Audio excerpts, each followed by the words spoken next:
Hello, my name is Ella Hitchcock and welcome to my presentation on free online encyclopedias.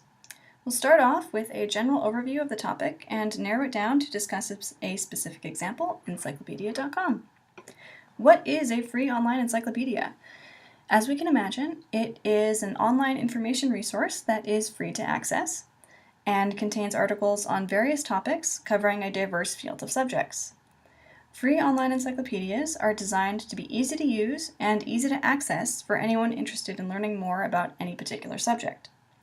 So let's go in for an example of wikipedia.org. It is a free encyclopedia that anyone can edit, and many people often do. Moving on to Encyclopedia Britannica, which is a very well-known encyclopedia that used to be only in print and is now only online. And now we have Digital Universe, which is an encyclopedia connected to the American Museum of Natural History, and the Canadian Encyclopedia.ca, which is sponsored by Historica Canada and is a bilingual encyclopedia about Canadian events, people, places, and things. So, when looking at free online encyclopedias, there are a couple of questions that we need to keep in mind. For example, who is contributing? Who is contributing the information that's in these articles? So for example, Wikipedia, anyone can edit. Are there citations? When did this information get updated? When did it even get put online? And thinking about these questions, we can think about the credibility of the encyclopedia as a whole. So let's take a closer look at encyclopedia.com and ask, is this a good resource?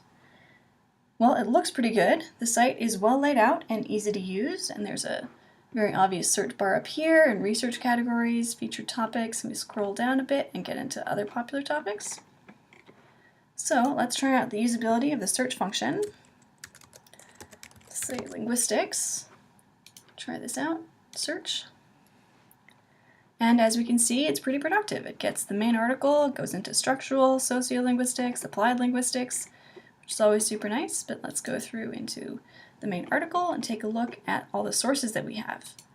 So, looks like we have the International Encyclopedia of Social Sciences, the Oxford Pocket Dictionary, Columbia Encyclopedia, World Encyclopedia, all these great sources. And if we take a look at when it was updated, copyright says 2008 from the International Encyclopedia of Social Sciences. Now, we can scroll down all the way to the bottom here, take a look at all the resources. Oh, very good bibliography, pretty productive down here, and we can cite this article if we so choose. Let's go up to the top. Now let's get into research categories.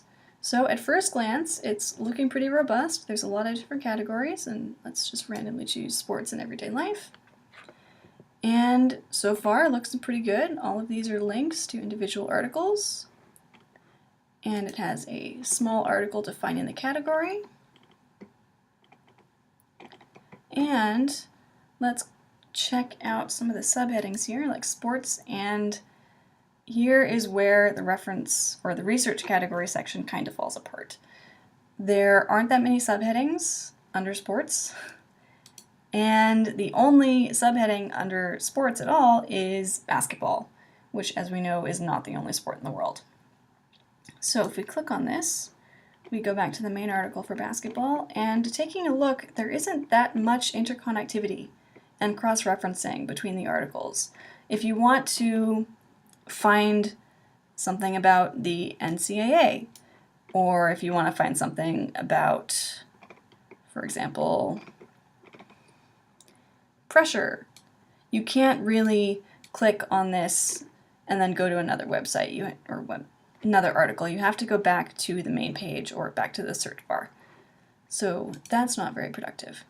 But overall, I think it's a pretty good information resource. I trust the sources that they're providing me with, and it's relatively easy to search things, at least, even if the research category section is less than stellar. So overall, I think it's a great resource for general research, but If you're looking for something with better interconnectivity between articles and more specific information, you might want to go somewhere else.